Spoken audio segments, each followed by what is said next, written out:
Oke, kita lanjutkan ke soal berikutnya. Ini kita masuk ke part 2, besi campur es. Kayak gimana tuh ya? Jadi dalam suatu bejana ditempatkan 100 gram es bersuhu sekian, minus 2 derajat Celcius. Bejana dan es berada dalam kesetimbangan termal. Artinya bahwa bejana dan es sama-sama punya suhu minus 2 derajat. Oke? Ilustrasinya kira-kira kayak gini. Jadi ini kita punya bejana nih ya. Kita punya bejana dan ini diisi dengan es ya, didapatkan dengan es. Misalnya esnya bentuknya random lah ya, nggak beraturan gini.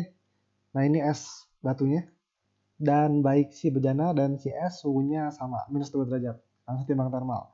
Kalau udah apa? Besi panas bermassa sekian dengan suhu tertentu itu dimasukkan ke bejana. Dan bersentuhan dengan es sehingga nanti akan ada pertukaran energi harusnya. Akan ada pertukaran panas dalam bentuk kalor. Dan mereka mencapai kondisi setimbang di mana semua es telah mencair. Jadi esnya berubah fasa ya, jadi air.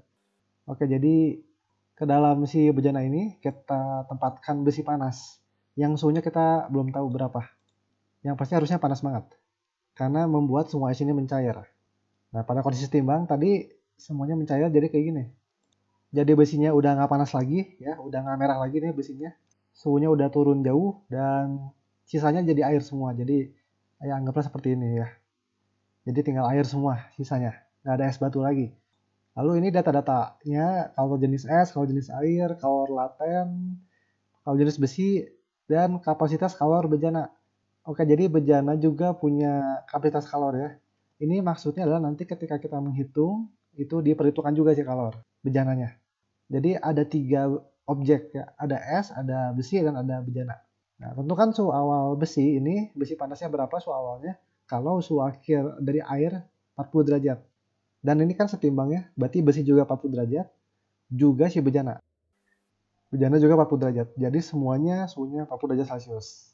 Dan anggap sistem kita terisolasi. Jadi asik nih ya, kalau terisolasi berarti kita bisa pakai asas black.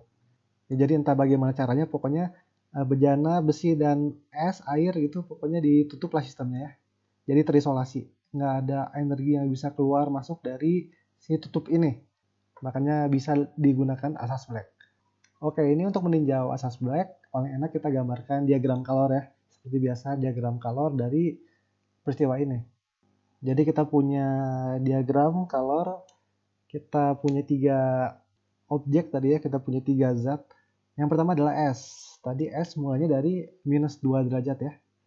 Es minus 2 derajat, jadi air pokoknya, jadi air 40 derajat pada kondisi akhirnya. Jadi nanti perjalanannya seperti ini. Untuk yang es, mulai dari min 2, dia akan ke 0 derajat dulu. Bisa langsung ke 40 jadi.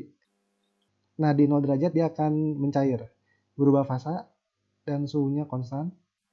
Lalu dari 0 derajat dia ke 40 derajat Celcius dalam bentuk air. Ya, jadi ini jadi proses untuk si es. Nah, kemudian bejana juga ikutan ya. Bejana juga ikutan suhunya naik. Tapi dia langsung dari min 2 sampai 40.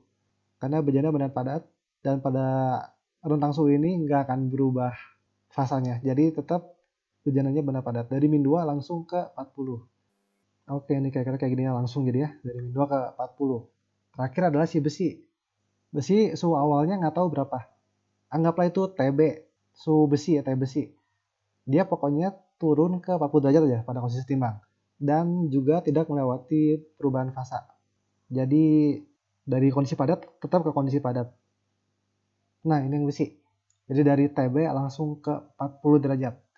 Jadi dari sini kelihatan ya siapa yang melepas, siapa yang menerima.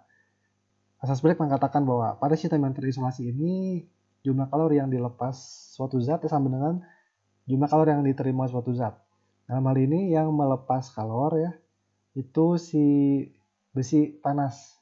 Karena dia suhunya berkurang, dia memberikan energi ke si es batu dan bejana. Nah kan bejana dan es menerima energi panas dalam bentuk kalor, ya udah suhunya jadi naik. Oke, jadi kilopas kita punya besi. Jadi MC delta T ya. MC delta T, M-nya M besi, MB gitu. C-nya C besi, delta T-nya dari TB sampai 40. Selisih besar kurang kecil ya. TB min 40. Karena TB pasti lebih besar. Jauh lebih besar daripada 40 derajat. Sekarang kita terimanya. Yang pertama adalah S. MC delta T juga. MS, CS, dari min 2 sampai 0 derajat dulu. Berarti perubahan suhunya 2 derajat. Plus, dia berubah fasa dari es menuju cairan, jadi air. Berarti kalor laten ya, MS dikali L. Nggak ada perubahan suhu di sini, nggak melibatkan delta T. Plus, dari 0 derajat ke 40 derajat, MC delta T juga. MS, masanya tetap sama, tapi C-nya jadi air ya sekarang dia. Jadi bukan CS lagi, tapi jadi C, air. Dikali delta T. Dari 0 sampai 40. Berarti 40 derajat perubahan suhunya. Plus si bejananya ya. Sekarang kita hitung si bejananya. Itu oke, bejana nggak punya kalor jenis. Punyanya apa kalau bejana? Kapasitas kalor. Kalau kapasitas kalor nggak perlu M. Langsung C besar dikali delta T. Jadi C besar dikali dengan delta T, dan delta T-nya itu berarti dari min 2 sampai 40 derajat. 42 derajat ya berarti perubahan suhunya. Oke, mau cari TB tinggal pindah ruas saja tuh ya. Nanti kalau pindah ruas dapat TB sama dengan ini MBCB bisa pindahin ke kanan jadi kayak gini. Pindahin ke bawah jadi terus TB 40, min 40-nya pindah ke kanan plus 40. Nah, oke, ini kita udah punya semuanya informasinya ya. Massa S itu tadi 100 gram, terus CS ada, semua C ada ya, apalagi MB massa besi ada 150 gram. Kalau kita hitung nanti kita peroleh T besi, TB-nya itu 1029,5 derajat Celcius. Ya, ini jadi suhu besi panasnya. Jadi panas banget itu, 1000 derajat. 1000 derajat, panas banget. Dimasukkan ke es batu bersama dengan si bejananya. Nanti jadi cair semua dan ternyata suhu besinya harus sekian gitu ya. Supaya suhu akhirnya 40 derajat gitu. Oke, jadi sekian untuk pembahasan soal kali ini. Semoga ini membantu dalam hal memahami perhitungan kalor dalam hal asas black. Sampai jumpa di soal berikutnya. Terima kasih.